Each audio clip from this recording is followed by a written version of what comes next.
15 বছরের বাংলাদেশ ছিল চাঁদাবাজের বাংলাদেশ, লুটেরাদের বাংলাদেশ। 15 বছরের বাংলাদেশ ছিল শ্বাসরুদ্ধকর বাংলাদেশ।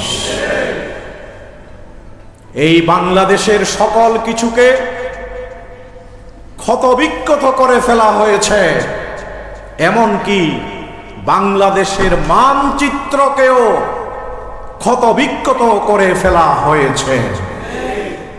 আমরা জানি যেই সরকার বিনা বুটে জোর করে বারবার ক্ষমতার মসনদ দখল করেছে, তারা বাংলাদেশের মানুষকে নির্যাতন উপহার দিয়েছে, নিষ্পেষণ উপহার দিয়েছে, দুর্নীতি উপহার দিয়েছে। তারা বাংলাদেশের মানুষের কাছে তাদের উন্নয়নের সেই গল্প বয়ান করে করে মনে করেছিল বাংলাদেশের মানুষ তাদের সাথে আছে।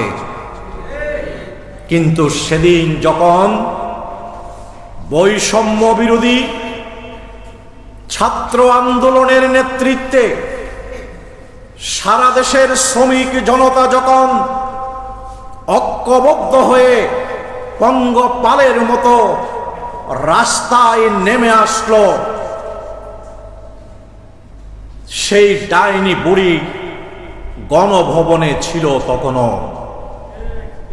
গণভবনে থেকে তার পুষ্য বাহিনীকে নির্দেশ দিয়েছিল, এখন কয়টি মানুষ মরেছে, আমি এই গণভবন থেকে বের হব না। এই গণভবনে আমার থাকার জন্য পাখির মতো যত মানুষ মারতে হয়, আমি সেই মানুষ মারার নির্দেশ দিচ্ছি তোমাদেরকে। এরপরেও আমি এই গণভবন ছাড়তে পারবো না। বাংলাদেশের সেনাবাহিনী প্রধান সেদিন, আমরা তার জন্য আল্লাহর কাছে শুকরিয়া আদায় করি,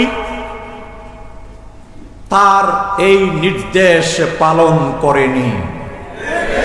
তিনি স্পষ্ট জানিয়ে দিয়েছেন, এরই মধ্যে অনেক মায়ের বুক খালি হয়ে গিয়েছে, অনেক রক্ত ঝরেছে, নিষ্পাপ শিশুরা মারা গিয়েছে।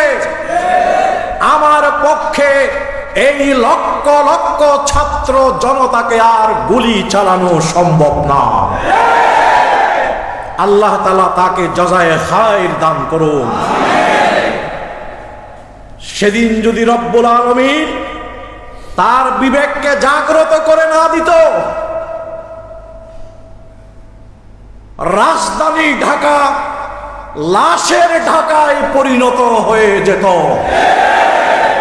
মহান রব্বুল আলামিন মেহেরবানি করে এই ব্যক্তিটিকে, যিনি গুরুত্বপূর্ণ দায়িত্বে ছিল এই সময়ে, তার বিবেককে জাগ্রত করে দিয়েছিল। বাংলার জনতার পক্ষে, ন্যায়ের পক্ষে, বাংলাদেশের পক্ষে তার বিবেককে জাগ্রত করে দিয়েছিল। প্রিয় ভাইরা, তারা প্রজ্ঞাপন দিয়ে এদেশের ইসলামী জনতার রাজনীতিকে নিষিদ্ধ করে দিয়েছিল। কলমের কুছায় জামাত ইসলামী এবং তার সকল অঙ্গ সংগঠনকে তারা নিষিদ্ধ করেছে। এই নিষিদ্ধ করার প্রথম সিদ্ধান্ত নিয়েছে 14 দলের বৈঠকে। লজ্জায় মাথা হেড হয়ে যায় একটি রাজনৈতিক দলকে আর কিছু রাজনৈতিক দলের বৈঠকে নিষিদ্ধ করার ন্যূনতম কোনো অধিকার কি আছে? তারা 14 দলের বৈঠকে দর্প ভরে অহংকার নিয়ে বাম রাম সকলে মিলে আমাদেরকে নিষিদ্ধ করে দিয়েছিল প্রজ্ঞাপন জারির মাধ্যমে। মহান রব মাত্র 5টি দিনের ব্যবধানে আমাদেরকে বাংলাদেশের টেকনাফ থেকে তেতুলিয়া পর্যন্ত সিদ্ধ করে দিলেন। আর বাংলাদেশের জমিন থেকে, বাংলাদেশের মানুষের হৃদয় থেকে তাদেরকে মুছে দিয়ে তাদেরকেই নিষিদ্ধ করে দিলেন।